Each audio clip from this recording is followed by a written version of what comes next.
Hello, bachcho. Let us read this question. The question says that a ball of mass 0.5 kg is attached to the end of a string having length 0.5 meter. The ball is rotated on a horizontal circular path about vertical axis. The maximum tension that string can bear is 324 Newton. The maximum possible value of angular velocity of ball in radian per second is 9, 18, 27, 36. The four options have been given. We have to find out the correct answer.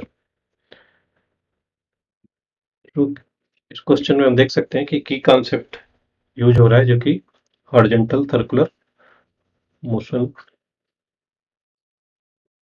क्योंकि ball horizontal circular path पे move कर रही है।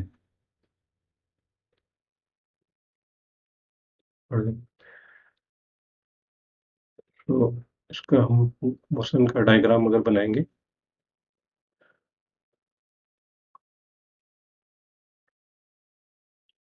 ये ball हमारा horizontal circular path पे इस तरह से मूव करेगा, कुछ इस तरह से। ये हॉरिजॉन्टल सर्किल की radius suppose R and string की लेंथ एल। इस पॉइंट को ओ बोलते हैं, इसको ए एंड पी। तो बॉल हमारा इस हॉरिजॉन्टल सर्किल पे मूव करता है एंड सपोज ये एंगल अगर हम इसको थीटा बोलते हैं,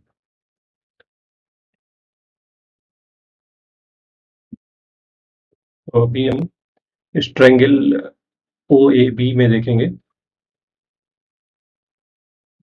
cos theta equals O B upon A B, that is R upon L, mean R equal to L cos theta.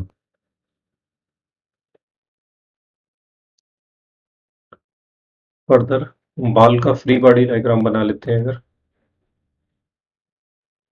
Ball पे जो जो फोर्सेस एक्ट कर रहे हैं,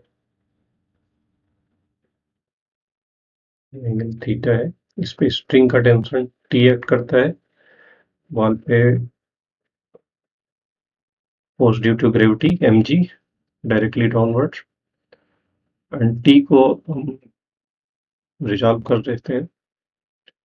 वर्टिकल कंपोनेंट हो जाएगा T sine theta and horizontal component T cos theta.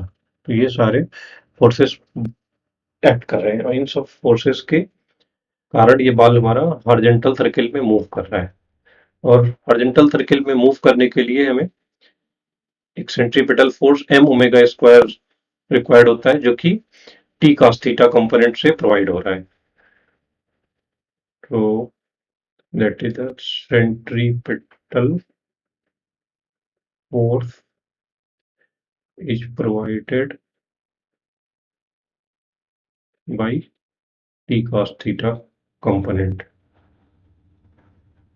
and centripetal force is equal to m omega square r, जहाँ की ओमेगा उसकी एंगुलर वेलोसिटी है। तो we can write m omega square equal to t cos theta। तो cos theta की value हम equation 1 से यहाँ पे पुट कर देते हैं, हो जाता है m omega square r equal to t into r upon l। r cancel हो जाता है and m omega square equals t upon l, omega square equal to T upon M L. तो ओमेगा की मैक्सिमम वैल्यू तब मिलेगी जबकि हमारा maximum tension 324 Newton हो जाता है। Omega maximum square equal T maximum divide by M into L. T maximum we have been given 324 newton, M 0.5 kg, string length 0.5 kg है। तो ओमेगा मैक्स स्क्वायर को ओमेगा स्क्वायर रूट लेके हमें मिल जाता है ये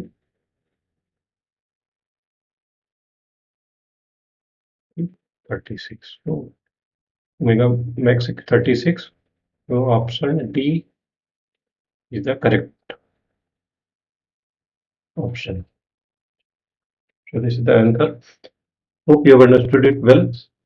Best of luck.